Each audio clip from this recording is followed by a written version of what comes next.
On to day 3. Lato, what can you tell us? Well, indeed, day 3 of the MP's post-election seminar, Wahiga retreat, that is currently ongoing here in the county of Mombasa. And like we started on Monday, we gave you a roadmap of what members of parliament were going through in terms of sessions with the Commonwealth Parliamentary Association. A lot of issues had been addressed since Monday.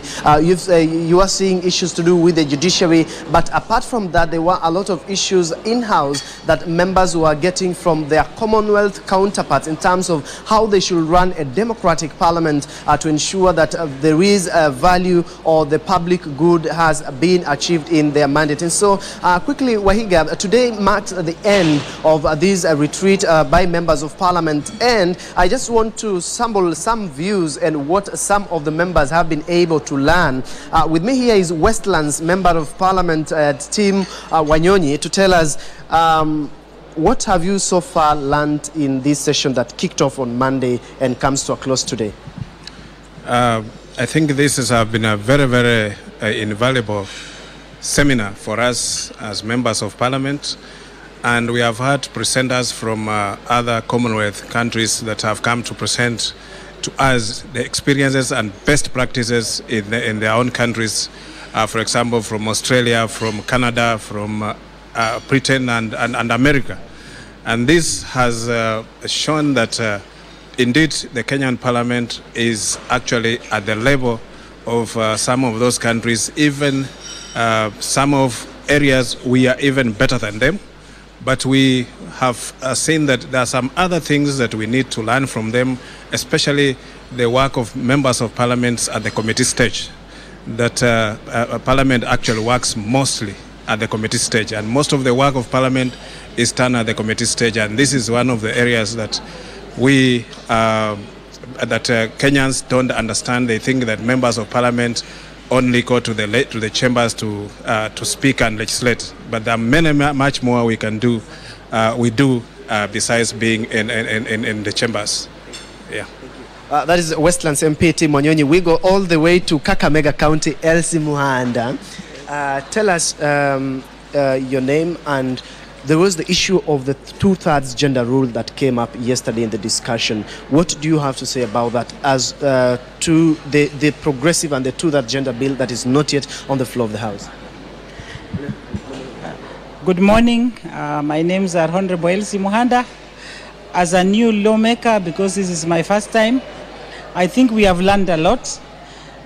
We have had different presenters. Particularly, I learned a lot about the budget, and I do support the 2/3 gender bill. And what we have learned from the budget, we have also learned that in the budget making process, I think we as women should be more concerned in budgeting for resources that are going to support women all over the country, because we know women are the backbone. And in advance, I want to wish the women of Kenya happy Women's Day, that I personally am going to celebrate in Kakamega with my women of Kakamega. Thank you. Thank you. Your colleague from tell us your name and maybe what you have to say about tomorrow's Women's Day. Okay, my name is Rehema Hassan. I'm the women representative Tana River County. Okay, I'm very happy about tomorrow, and I've prepared. I've tried to support my women, and I support all women in the world on the celebration of their Women's Day. Okay, that day is very important because that's when women are seen, and us as leaders, that's when our women expect to see what we can do for them, I know they're expecting a lot from us. It's good we all go support them, we join, we celebrate with them. Like I'm going to celebrate with the women of Tana River tomorrow. In fact, I'm leaving today to go and prepare myself for tomorrow because they really miss us. Most of the time we're in Nairobi. The only little time we have with them is like such like these days, those celebration days for them. So I really wish them well. Thank you. Thank you. That is Tana River Woman Representative. And of course, you've seen and you've heard what some of their plans are and what exactly they've been able to know and have a grasp of during the 3 days seminar that comes to a close today. And so that is what we have from this end. But of course, later on, there will be a lot of activities that will be preceding a session that is ongoing right now, Wahiga. But later on, we will be able to come back to you and brief you on what will be transpiring from this end, Wahiga. Thank you so much, Stephen Leto. Seems a lot has been happening over the last couple of days in terms of the different discussions that parliamentarians have been having, whether collectively or in different committees. We await to see the implementation of those discussions when they come back to Nairobi. Right, let's now take you back to Nakuru. Evans Asiba now, we should be able to communicate with him. He has an update regarding KDF recruitment, started last month, about to end in the next couple of days. Evans, go ahead and give us your update, please. Very good morning, Brother Wahiga Mwaura, coming to you live from Nakuru County, Nakuru West Sub-County, where the recruitment of the KDF officers kicked off at around 8 a.m. today morning. The officer in charge of the entire process is Right Lieutenant Onyango, who is heading here the exercise, but we managed to talk to him earlier today, and as you can just maybe just see behind me, there's the recruits, those who are in the process are here, down here, maybe just waiting for the medical services. Current right now, this the medical exercise going on to test their blood, everything, to see on if they are fit for the exercise and to take charge of the security in our country. And also the officer in charge, Lieutenant Right Lieutenant Onyango, said that this time round they are not giving the ladies chances like they are not recruiting the ladies in the today's exercise, only focusing only focusing to men for today's recruitment. And maybe just that's what we have up to now, but we will continue updating you as we get more information here from here, Kapkures, Nakuru Town West Sub-County in Nakuru. Back to you, Studio Wahiga Mwaura. Thank you, Evans Asiba. All the best to all those who've turned up for that particular recruitment process. Let's now continue giving you more international updates. Billionaires magazine Forbes has released its annual list of the world's richest persons yesterday, which was topped by Amazon founder and CEO Jeff Bezos for the first time. Bezos is estimated to be worth $112 billion US. I don't even know what that is in Kenya shillings. According to Forbes, he's up almost $40 billion from last year, the biggest one-year gain that has ever happened. Bill Gates, believe it or not, he's dropped to number 2 with a fortune estimated to be worth $90 billion, up from $86 billion last year. Gates was the richest person in the world for 18 of the past 24 years. The Oracle of Omaha, that's his nickname, I'm talking about Warren Buffett, is worth $84 billion and dropped to the 3rd spot, while Bernard Arnault, who's the CEO of LVMH, is ranked 4th with a fortune of $72 billion, rising up by 7 spots. How's it going? Hey. All right, let's now take you to Nyeri County, where Martin Munene actually is in Chaka, and he has informed us that an illicit liquor crackdown is going on as we speak. He is about to speak with the regional commissioner there, Wilson Jenga, to get an update on this. We saw Martin also giving us the same update yesterday. Give us details about this particular crackdown, Martin. A very good morning to you, Wahiga Mwaura, and like you rightly put it, we're coming to you live from Nyeri County, and in particular I am in Chaka area in the region, and what is happening is that there has been a crackdown on illicit liquor for the past 2 days, yesterday, today, and it's going to be going on tomorrow. But also we've been informed reliably that it's going to be ongoing for about 100 days in the 5 counties rather in the central region, and 3 other counties, that is Embu, Meru, and also Isiolo. Like you can see here behind me, you'll see some commodities that have actually been impounded. We can see bottles that have been used to package the illicit liquor. We see behind there, you can see jerry cans where they store the liquor, and some of the equipment that they use to actually make it. But besides the liquor, they've also been able to impound cannabis sativa, obang, and what they use to actually wrap it, and And so this is just goes to show what exactly is ongoing in this particular region. I'll be talking to the regional commissioner to just give us a brief, Wahiga, of exactly what they're doing and what they hope to achieve and why they're actually doing this. So the regional commissioner, sir, if you can kindly just tell us what is going on here and exactly what is happening. Yeah, this is part of the crackdown which was launched by the Cabinet Secretary Interior and the coordination of national government on Thursday, the 1st of March, RRI for 100 days, involving a crackdown on illicit alcohol and drugs. Exercise began in the region on Monday. Yesterday there were crackdowns all over the region. Nyeri, they began yesterday. This is the multi-agency team involving the agencies of government involved in the liquor industry, the Kenya Revenue Authority, the Kenya Bureau of Standards, the Anti-Counterfeit Agency, the Department of Public Health, and the National Government Administration and the National Police Service.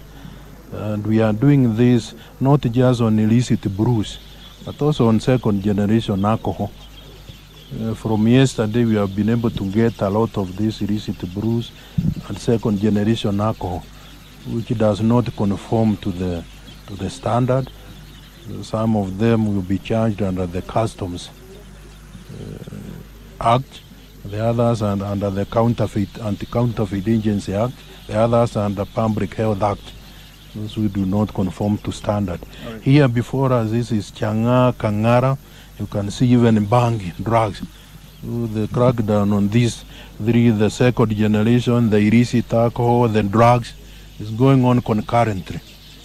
And this place, this is Chaka now, where we have arrested 6 people of this consignment. And this is going to continue. This business will not be allowed to continue. Those who are doing this business had better look for other means of livelihood, because you will be very, very firm, very, very ruthless on people who are doing this killer business. And sir, if I may ask, this is not the first time that we are seeing this kind of a crackdown. What happened in the previous time? Why was it not very successful? And maybe what is different now that will ensure that this actually is a success? I think it has been continuous. Past attempts have been made, but this time around we have decided to incorporate other agencies of government. So I've mentioned the Kenya Revenue Authority, the Anti-Counterfeit Agency, the Public Health, the Kenya Bureau of Standards, so that we do a collaborative effort. And also we are also involving the county government. So this is a multi-agency approach. In the past we have lost cases because of the evidence where we did not have the expertise. And some of these cases were lost in court. This time that loophole is now closed. They will be looking at the relevant laws under the different agencies and taking the matter to court to secure convictions. All right, thank you. And maybe lastly, where else do we expect to see this apart from Nyeri? Apart from Nyeri County, we are also doing the same in Nyandaro, Kirinyaga, Murang'a, and Kiambu. After there, we will go to the eastern region, Meru, Embu, and Isiolo. This crackdown is covering 8 counties. Other parts of the country, they are also doing the same. But this region is covering central and part of eastern. Thank you very much. Thank you, Wahiga. Like you've heard, what is happening here is that this crackdown will continue for the next about 100 days in the 8 counties mentioned. And he said that in the past they've not been successful because when they make arrests, maybe due to factors such as some agents are not actually being involved, such as KRA, counterfeit agents and others, then they've lost cases in court. But now he says that they've been able to seal that loophole, and therefore they say that the arrests that are making are going to stick, and therefore they believe that this time round the crackdown on illicit liquor is going to be a success. Back to you in studio, Higa from Nyeri County. All right, the message there very clear. Illicit brewers beware. And this operation will be going on for at least 100 days or so. That's the update we're getting from Martin Munene, our correspondent. He's in Chaka, Nyeri County. Let's now take you to Mombasa County, where Haki Africa had announced that they will be having a press conference today to talk about the MP's retreat post-election conference that's happening in Mombasa. and political consideration of reducing the number of constituencies and counties in the country. Let's now bring in Asha Bekidusa for an update on that, even as we seek to understand what do Haki Africa see is the best or ideal number of counties and constituencies that Kenya should have. Have they been able to give you that particular information, Asha? And of course, also good morning to you. Well, good morning, Wahiga. It's a very sunny morning actually here in Mombasa, despite maybe the rains which have been reported in other parts of the country. But here in Mombasa, though there has been rain for the past few days, but it's still very hot here in Mombasa. And Wahiga, actually, I'll be updating you concerning that matter. Immediately, I'll be speaking to the Haki Africa Director Hussein Khalid, who will be giving me the update concerning that matter. And you know that Wahiga, the MPs currently are having their conference at Pride Inn Hotel in Shanzu, which in Mombasa County. And as you know, there are 349 MPs who are attending that conference. And Haki Africa actually have said that they want the number of MPs to be reduced, and even the number of the counties to 10 counties, and the number of MPs also to be reduced. And now I'll be joined by the director who will be giving me updates. Maybe what do they think is the ideal number for the MPs and the counties, and why is it so, and why do they make that calling right now? Khalid, perhaps if you could let maybe know why, how many number, what is the ideal number maybe for those counties which want to be reduced? Yes, as an organization, Haki Africa, we're saying that the maximum number of constituencies that we should have is 150. This 150, 12 from each of the 10 counties, because we are also proposing that the number of counties be reduced from 47 to 10 only. Each county should have a maximum of 12 MPs. That will give us 120. And then 30 MPs should be representing special interest groups. So a total of 150 members of parliament and a total of 10 governors in Kenya.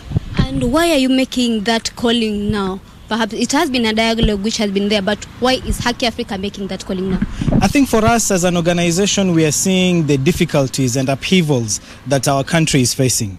And all the problems currently that we are facing as a country can be directly linked to politicians in this country. We are seeing the country that is so polarized. We are seeing politicians who are actually radicalized, some of them even calling for certain sections of our country not to receive development.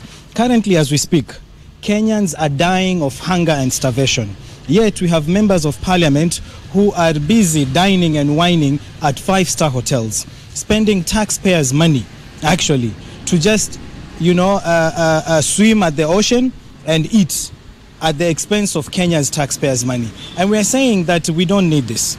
As a country, we need to look at our priorities and set our priorities right. Politicians are not a priority to Kenyans. And you've also been talking maybe the issues of salaries which the MPs have. So what are you proposing for the salaries of MPs to be? This has been a big bone of contention in Kenya. And every other term, we see politicians actually increasing their salaries.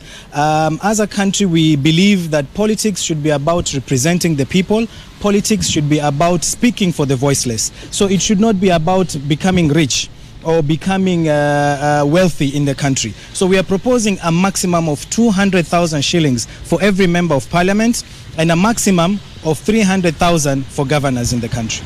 Thank you very much, Mr. Khalid. As you've heard there, Wahiga Hussein Khalid, CEO, Director, Haki Africa, which is an NGO human rights organization. And as you've heard that he has said that here he is proposing, and other also civil organization here in Coast, that the salary will be reduced maybe to 200 for MPs and 300,000 even for governors. And of course, also the recommendations that the county be reduced to 10, and in each county there should be 12 MPs, and which will bring a total of 120, and with 30 nominated MPs, which will be in a total of 150. And also maybe we'll speak to them and knowing more about maybe is there a need to be with the Senate, maybe Senate for it to be there, is it in order? And remember that they also say that they're spending, the MPs which are there in the conference are spending more than 100 million shillings, which are from the taxpayers' money.